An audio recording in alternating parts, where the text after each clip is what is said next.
These are all dwarf trees, okay? And I encourage you, if you're planting trees in your garden, always plant dwarfs, because other ones will get too big. If you look at this tree right over here, that doesn't look like a dwarf tree. Look at the size of it. Right there, yeah. Are you hearing me? You know the Creator laughs? In Psalm chapter 2 it says he laughs. And he laughs at the concept of the dwarf tree. He laughs at the concept. Let me show you why. This is going to blow you away. If you go to college and you're taught agriculture, what do they teach you about root systems? How far do roots go out from trees? Drip line. Drip line, yeah, that's it. That's what they tell you. The roots go as far as the drip line. Can I show you how God laughs? This is hilarious. This so blows my mind because and you know how they create dwarf trees? This is even more hilarious. You know how dwarf trees are created? You know how they're made? Does anybody know? No. They find a rootstock that doesn't develop a large root system, and they graft into that because if you have a small root system, that will ensure a small tree. Obviously, if it can't eat well, it can't grow well. I mean, this is common sense. Yeah, yeah. So, and I always tell you with dwarf trees, you got to stake it because they have no roots to support them.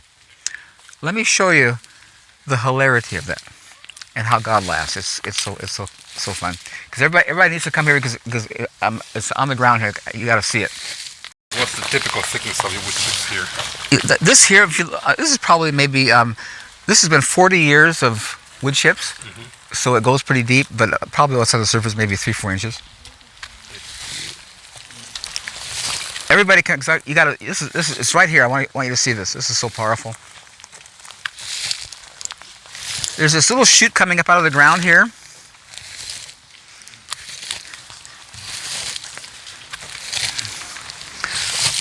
Right here. This is a root shoot. You know where it's coming from? That plum tree right there, which is 30-foot radius. This is not diameter. This is 30-foot radius from that tree. A dwarf tree with a small root system that only goes as far as the drip line is 30-foot radius. It's right there. There it is. So let me explain to you why I never have to water and fertilize my trees. I want you to, with your eye to lock it here and then do a circle, this radius, around that plum tree. All the way around it. And imagine the size of that root system. Oh, yeah. Imagine that. I don't need to water. I don't need the fertilizer. That root system has the capacity to take up a lot of food for that small tree. I mean, it's dramatic. I mean, this rocks my boat. This is huge. Like, incredible. I still cannot believe the amount of apples on those trees. I know. And how easy they are. And all of you who read books. You need to get these branches up a couple of feet. How can I? They're on the ground because of the weight. Look at this tree, though. Remember they tell you in books trees have central leaders. Yeah, yeah. This has none. It comes off the ground and does this fork. Totally like, ah. Does this look like Japanese bonsai to you? It does, yeah. Well, it's a Japanese tree. It's a mutsu. And it gets like these huge yellow apples, probably 120 pounds, and they're totally awesome, but you can see all the branches are on the ground. I can't get this tree up. See, everybody else is trying to pull their trees down, trying to, short. I'm trying to get mine up. And look at this little tree over there. It's only 3 years old. Look at all the branches on the ground. 3 years?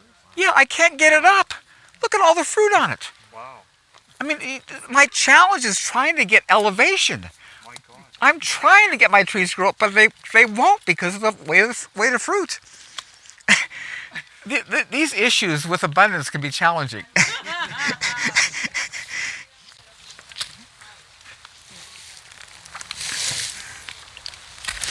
But just, as you walk along, just look at all my trees. I mean, they're just loaded with fruit, all of them. This is the arugula, eh? No, this is, Nick. I think it's a radish. Oh. That's a seed. See, it's going to seed there. Yeah. So when you go to the store and buy an apple, everybody listen to me? Everybody hear me? When you go to the store and buy an apple, they're picked green, and they're put in a unit with nitrogen to bring color and to make it look like it's ripe. So what does the producer make it look attractive? What does the producer do to make it look attractive to you? What does he put on the surface? Huh? Make it red? No, but what are they? Oh, look at wax. If you have a chance, there's a lot of plums on the ground here. They're pretty good. You should eat them. This dog is eating fruit. Yeah, why don't you? That's good. Are you going to eat the yellow apple? No, there's plums on the ground that fell from the wind. Pick the ripest ones. They're really good. Oh, it's sweet. Oh my goodness. Yeah, eat that. Is that good? Oh my. It's delicious. Good is an understatement. So we were talking about they put wax on apples.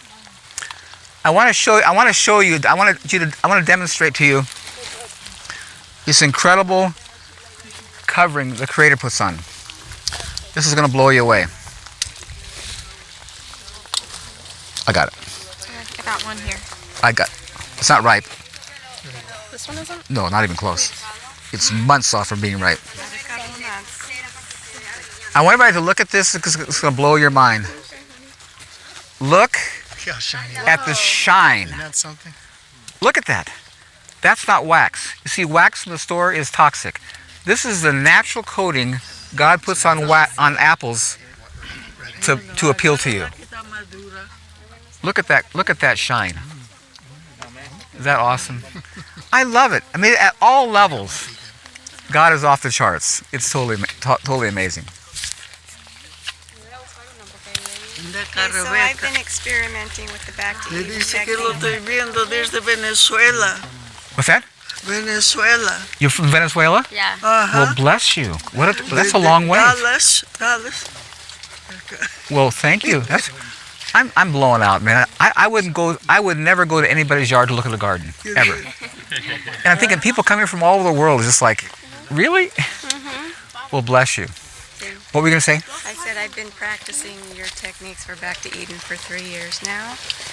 But I don't live near a temperate rainforest. I live in a very, very, very dry climate, and I struggle with water issues in the garden. I know that this helps, and so I have to have a drip system constantly.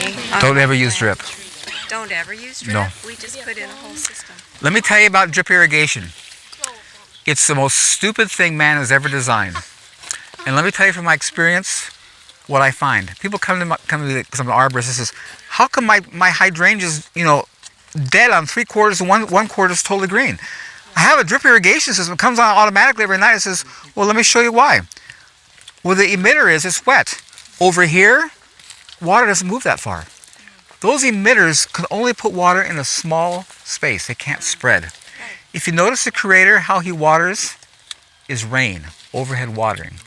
We don't have that. That's the ideal. So if you don't have that, then go out at night with a hose and water the ground.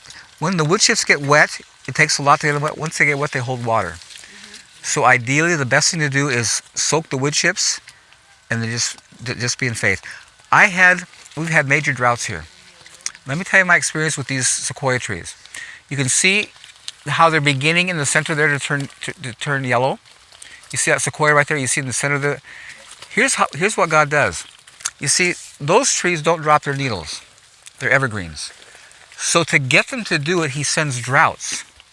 And the interior needles will turn brown and fall off and feed the ground. So when I first planted these, we had this major drought. We're talking like really dry. And the whole interior of my young trees is all brown. I'm saying, God, should I water? No. He says, don't you dare water. I mean, he was emphatic. And I says, they're dying. He says, no. He says, go look at your trees. Look at the tips. Well, the tips are bright green. That's a new growth. He says, if they're bright green at the tip, it's in good shape. Don't water. And so I'm thinking, like, this is crazy.